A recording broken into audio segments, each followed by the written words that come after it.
شاہین اسی لیے کہا ہے کہ آپ سب زندگی کے ہر ایک موڑ پر جتنی بھی اداسیاں آئیں، جتنی بھی رکاوٹیں آئیں، جتنی مرتبہ آپ کو لگے کہ اب زندگی ختم، اس کے بعد ہم کچھ نہیں کر سکتے، وہاں سے آپ شاہین بن جائیں کہ نہیں، دہلی ابھی دور نہیں ہے، دہلی تک ہمیں پہنچنا ہے۔ میں ایک مثال دے رہا ہوں کہ دہلی تک ہمیں پہنچنا ہے، جب اپنی منزل تک پہنچنا ہے۔ اداسی اس لیے آتی ہے کہ ہم اپنے خیالات میں وہ چیزیں تسلیم کر لیتے ہیں، وہ چیزیں مانگ لیتے ہیں اور ان چیزوں کو پانے کی کوشش کرتے ہیں جو ایک انسان نہیں کر سکتا یا ہم جیسا انسان نہیں کر سکتا۔ دیکھیں، خیالات ہمیشہ بلند ہونے چاہیے، سوچ اونچی ہونی چاہیے، لیکن ایسی ہونی چاہیے جہاں تک آپ پہنچ بھی سکیں، جہاں تک آپ پہنچ بھی سکیں۔ نہیں پہنچے، یا تو اللہ تعالیٰ کی مرضی ہے یا آپ کے محنت کے طریقے میں کچھ کمی آئی ہوگی۔ اگر پہنچ گئے تو اللہ کی توفیق ہے، آپ کی محنت اور آپ کا اسٹرگل ہے، لیکن آپ وہ چیز طے کریں جس کو آپ کو پانا ہے جو آپ کے لیے ممکن بھی ہو سکے۔ اب آپ یہ طے کر لیں کہ مجھے انڈیا کا پرائم منسٹر بننا ہے، پاسبل ہے؟ آپ یہ طے کریں، نہیں اس میں نہ جائے کہ قانون میں پاسبل ہے یا نہیں ہے۔ ہر شخص اگر پرائم منسٹر بننے کا خواب دیکھ لے تو یہ پاسبل ہے؟ نہیں ہے۔ ہر شخص اگر یہ چاہے کہ وہ کیبنٹ منسٹر بن جائے گا، نہیں ہے پاسبل۔ سب کے اپنے اپنے طور طریقے ہیں، سب کے اپنے اپنے راستے ہیں، سب کے اپنے اپنے منزلیں ہیں، سب کے اپنے اپنے اہداف ہیں، سب کے اپنی اپنی زندگی ہے۔ تو دوسری سب سے بڑی چیز جو ہے وہ ہے مایوسی۔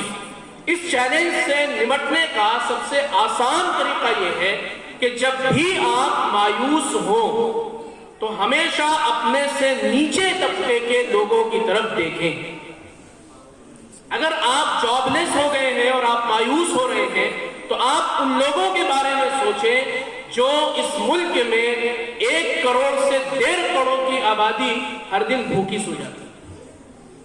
ہمیشہ آپ اپنے سے نیچے، اپنے سے کمزور طبقے کے بارے میں اگر سوچیں گے تو یقین جانیے آپ مایوس نہیں ہوں گے، بلکہ فوراً آپ کا دل پکار کر اللہ کا شکر ادا کرے گا کہ اللہ تو نے جس حالت میں بھی مجھے رکھا ہے تیرا شکر ہے۔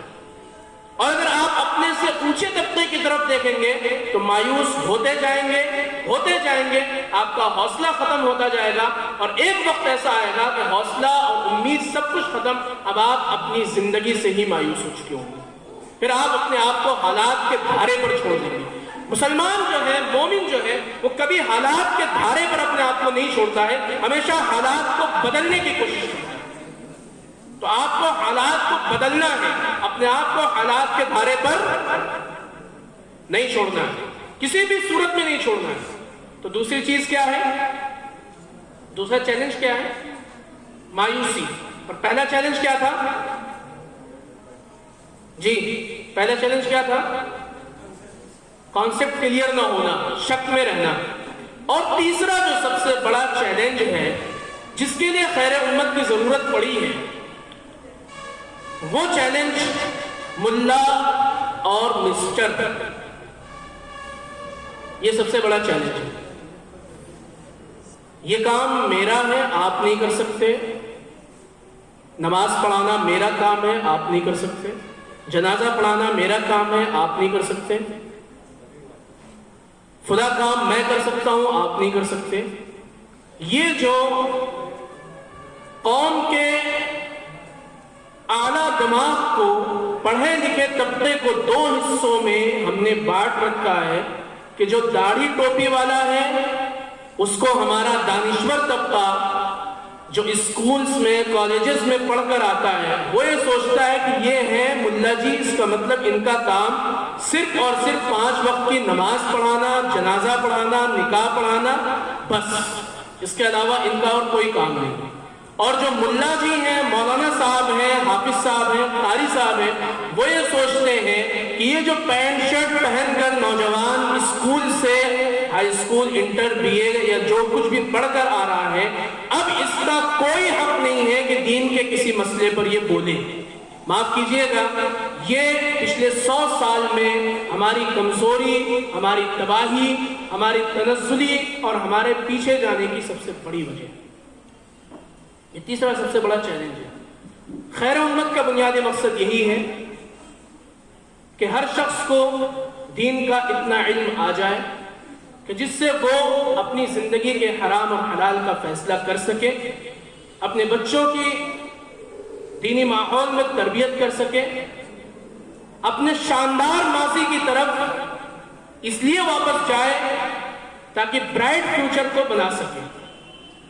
خوبصورت ماضی کی طرف جب تک آپ نہیں جائیں گے اور ماضی کے تابناک صفحات کو آپ نہیں پلٹیں گے، جب تک آپ یہ نہیں جانیں گے کہ محمد الرسول اللہ صلی اللہ علیہ وسلم کن حالات میں مکہ مکرمہ میں آئے تھے اور اس کے بعد کیسے صرف 23 سال کے دور میں اسلام مکے اور مدینے کی گلیوں سے نکل کر پورے عرب میں پھیل گیا، اور کیسے صرف 4 خلفاء کے دور میں اسلام دنیا کے آخری کونے تک پہنچا، اور کیسے قتیبہ کے دور میں اسلام چین تک آ گیا، اور کیسے حضرت عثمان کے دور میں صحابہ ہندوستان پہنچ گئے، اور کیسے حضرات صحابہ کے گزر جانے کے بعد محمد بن قاسم، قتیبہ بن مسلم اور اس کے علاوہ طارق بن زیاد جیسے جید سپہ سالار پوری دنیا میں اسلام کا علم اور پرچم لے کر پہنچے ہیں۔ اس وقت تک آپ مستقبل کو اچھا کرنے کا خواب نہیں دیکھ سکتے۔ یہ خواب اسی وقت پورا ہو سکتا ہے جب آپ اپنے شاندار ماضی کی طرف واپس جائیں، چاہے آپ کسی کانوینٹ سسٹم میں پڑھ رہے ہوں، چاہے آپ کسی ودیا مندر کے سسٹم میں پڑھ رہے ہوں، اور چاہے آپ درس نظامی اور مدرسے کے سسٹم میں ہوں، جب تک ہم اپنے شاندار ماضی کا مطالعہ نہیں کریں گے اور اپنے شاندار ماضی کو نہیں سمجھیں گے، اور جب تک ہم ان لوگوں کے بارے میں نہیں پڑھیں گے جن کو رسول اللہ نے ہمارا ماڈل بنایا ہے، خیر القرون قرنی ثم الذین یلونہم ثم الذین یلونہم، کہ میرے صحابہ کا دور سب سے شاندار دور ہے، سب سے خیر اور بہتری کا دور ہے۔ میرے صحابہ کے جو شاگرد ہیں، جو میرے صحابہ کے اسٹوڈنٹس ہیں، جن کو آپ تابعی کہتے ہیں، ان کا دور سب سے بہترین دور ہے، سب سے تابعات دور ہے، سب سے خوبصورت دور ہے، اور تابعین کے شاگردوں اور ان کے اسٹوڈنٹس کا جو دور ہے، جن کو آپ تبع تابعین کہتے ہیں، وہ سب سے خیر القرون میں شمار کیے جاتے ہیں، ان کا زمانہ سب سے بہتر ہے۔ جب تک آپ ان 3 دور کے بہترین ماضی کی طرف نہیں جائیں گے اور اس دور کی حصولیابیوں کی طرف، اس دور کی کامیابیوں کی طرف، اس دور کی ترقیوں کی طرف آپ نہیں دیکھیں گے، تو یقین جانیے اسلام کا مستقبل روشن ہے، مسلمانوں کا مستقبل روشن نہیں ہوگا۔ مسلمان اگر اپنے فیوچر کو برائٹ بنانا چاہتے